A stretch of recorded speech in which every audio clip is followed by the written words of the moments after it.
Došli smo ti, majko draga, sa svih strana ove zemlje. Donjesmo ti jade svoje i u njima svoje želje.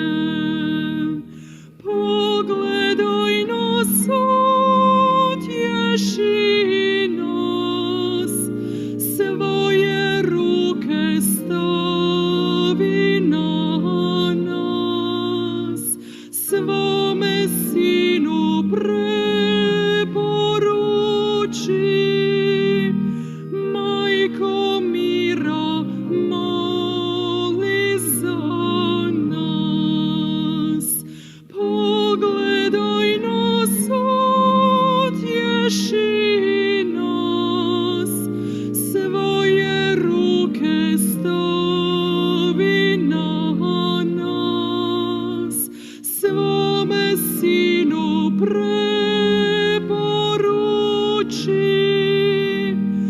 majko mira, moli za nas.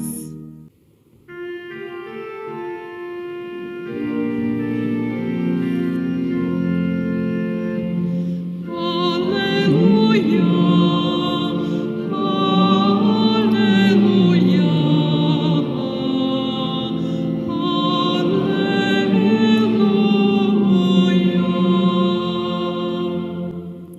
Pouči me, Gospodine, da se Tvoga držim zakona i o čudesima ću svojim i čuvat ću ga svim srcem. aleluja, aleluja, aleluja.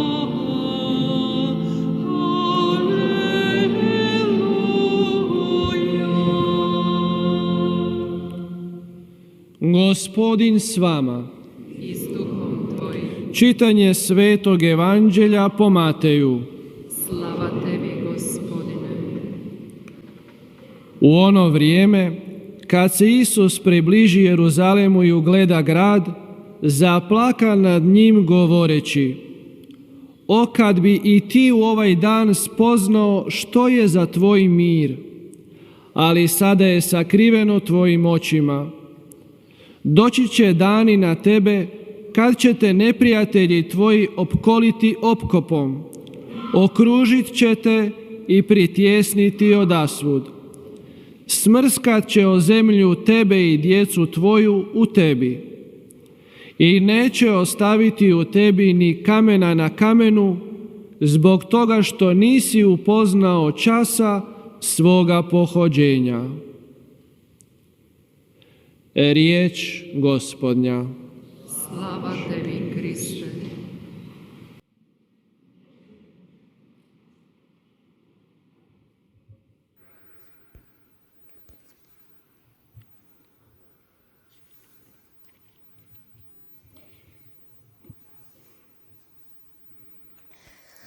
사랑하는 형제자매 여러분, 교형자매 여러분, Promatrajmo malo Isusa u ovom evanđelju. 이 복음 안에 등장하는 예수님의 모습을 관찰해 봅시다.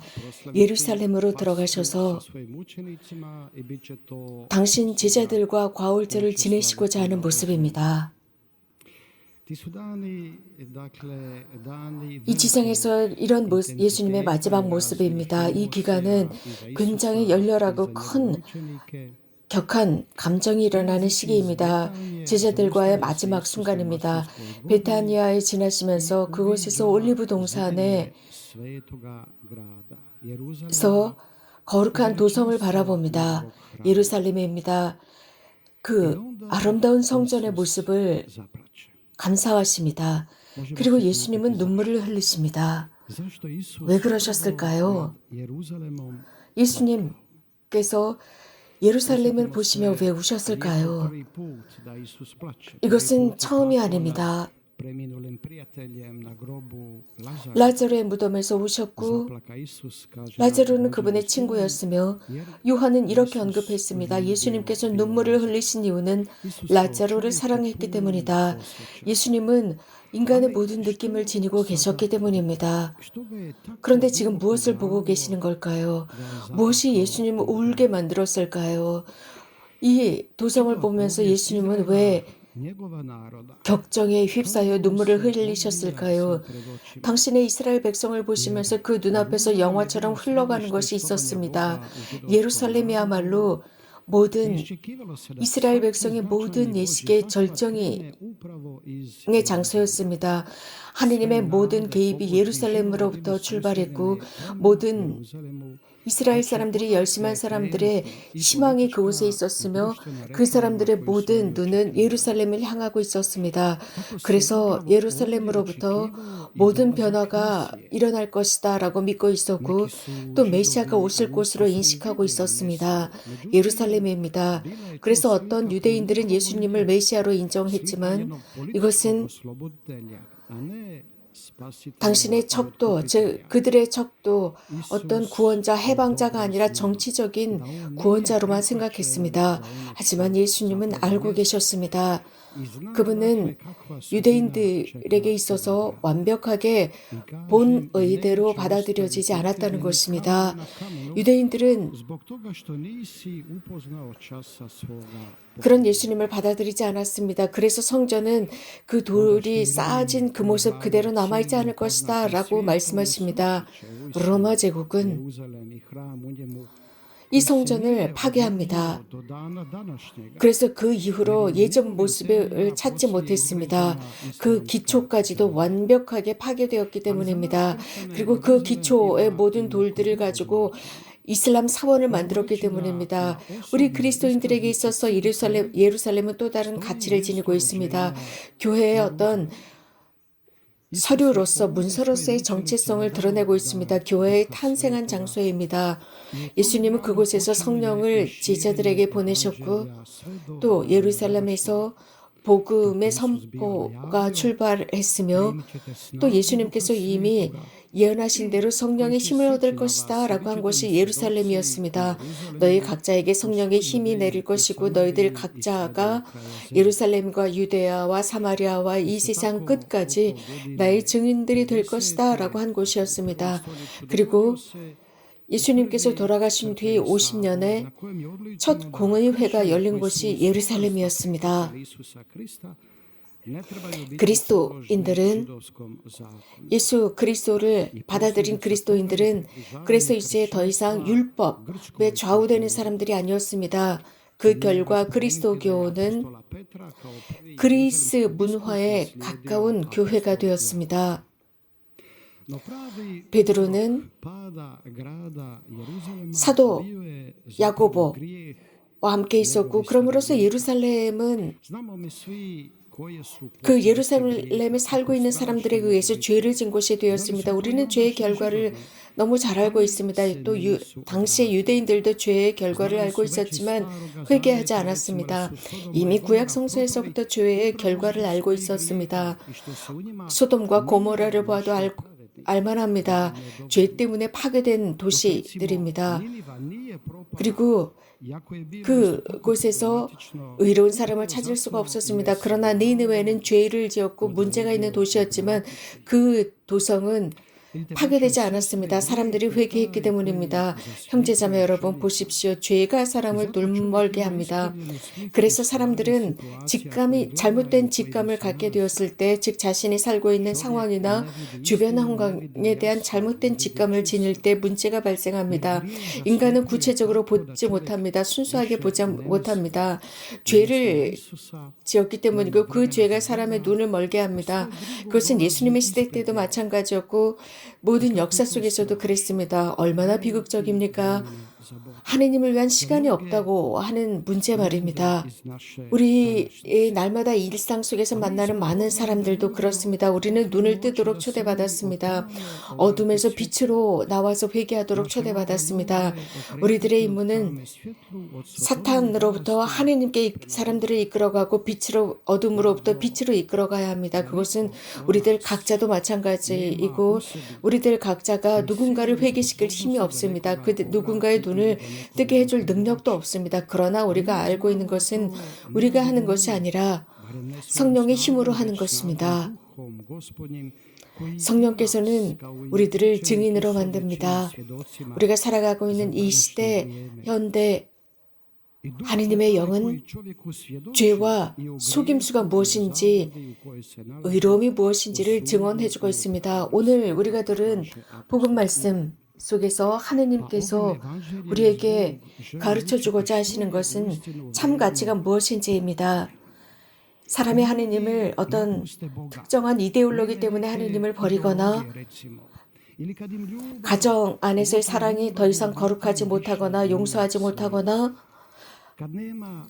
기도가 존재하지 못하고 자신의 죄에 대한 통회나 세상에 대한 죄의 속죄가 없다면 우리 하느님은 매우 섬세하신 분으로서, 즉 사랑의 하느님으로서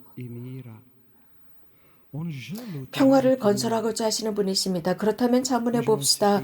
평화보다 더 큰 가치가 있을까? 모든 다툼과 전쟁의 그 깊은 근본은 죄의 바탕을 두고 있다는 사실입니다. 곧 잘못된 사람과 하느님 사이의 관계에서부터 옵니다. 더 이상 피조물로 남는 것이 아니라 자신이 창조주 신으로 오해하고 있기 때문입니다. 그래서 창조주와의 계약을 잘못 이해했을 때 사람 사이에 분열이 일어나고 이것은 우리들의 하느님을 슬프게 만듭니다. 성 바오로께서 디모데후서에서 이런 말씀을 하셨습니다. 디모데후에게 이런 말씀을 하셨습니다. 악마는 사람들을 묶어놓아서 자유롭지 못하게 만든다라고 했습니다. 우리 현대 그리스도인은 거룩한 성인들의 모범을 따라서 기도와 단식이 이러한 죄의 종살이로부터 우리들을 해방시켜 준다는 것입니다. 그것은 이곳 메주거리에 사랑하는 성모님의 경우도 마찬가지입니다. 우리는 이제 더 이상 하느님의 영을 슬프게 만드는 사람이 되지 않도록 합시다. 기쁨의 원인이 되고 주님께 기도하고 속죄하면서 즉 하느님을 믿지 않고 하느님을 거부하는 이들을 위해 속죄하는 삶을 살아가도록 합시다. 우리가 어느 정도 하느님께서 슬퍼하시는 이유를 분석해 보았듯이 이제 하느님의 말씀을 더욱 이해하도록 합시다.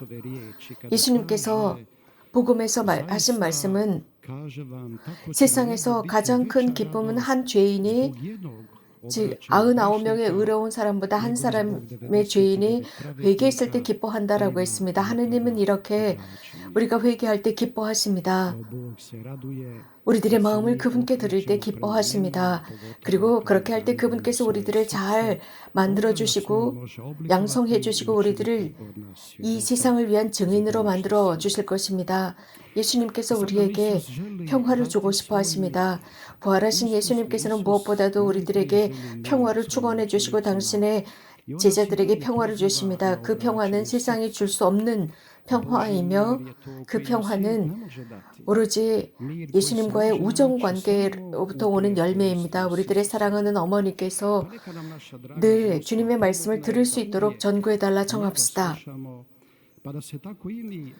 늘 그분의 말씀을 들으면서 회개할 수 있도록 해달라 청합시다. 아멘. 우리 주 예수 그리스도를 찬미합시다.